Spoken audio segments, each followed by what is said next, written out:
नमस्ते। के तपाईँ घरैमा बसेर पैसा कमाउने सजिलो तरिका खोज्दै हुनुहुन्छ? आज हामी कुरा गर्दैछौँ एउटा प्लेटफर्म सेवा एक्सचेन्ज, जसले रेफरल र अनलाइन एक्टिभिटी मार्फत कमाउने अवसर दिनेछ।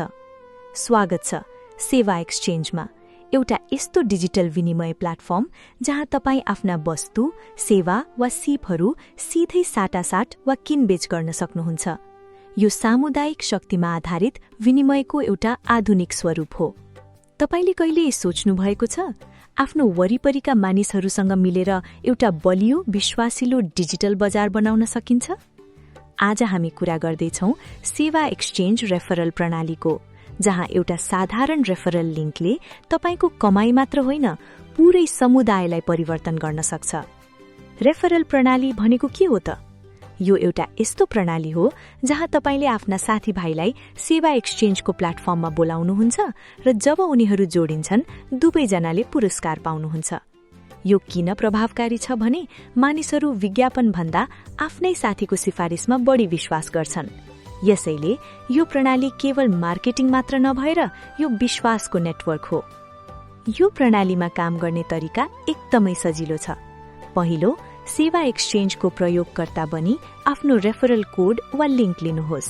दोस्रो, साथीभाइलाई शेयर गर्नुहोस्।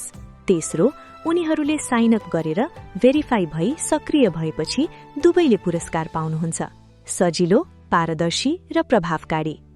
अब कल्पना गर्नुहोस्, तपाईको आफ्नै छिमेकीकै घरमा प्रयोग नभएका सामानहरू थुप्रिएका हुन्छन्।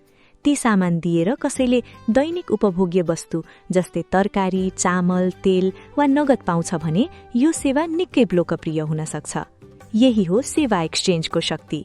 यो केवल एप होइन, यो एउटा समुदाय हो जहाँ वस्तु, सेवा, सिप र विश्वासको आदान प्रदान हुन्छ। जति धेरै मानिसहरू जोडिन्छन्, त्यति नै बलियो हुन्छ हाम्रो स्थानीय अर्थतन्त्र। यसका मुख्य फाइदाहरू: आर्थिक लाभ, विश्वासिलो कारोबार, कम्युनिटी निर्माण, लिडरशिप अवसर। तपाईँ केवल युजर मात्र होइन, एक कम्युनिटी बिल्डर बन्न सक्नुहुन्छ। तर केही चुनौतीहरू पनि छन्। नक्कली अकाउन्ट, बोनसको लोभ, निष्क्रिय युजर, स्प्यामिङ। यी कुराहरूले सिस्टमको विश्वास घटाउन सक्छन्। सावधान रहनुहोला। सफल हुनको लागि टर्म्स एन्ड कन्डिसन्स पढ्नुहोस्, सही मानिसलाई मात्र रेफर गर्नुहोस्, सक्रिय युजर बनाउने प्रयास गर्नुहोस्, समुदायलाई प्राथमिकता दिनुहोस्।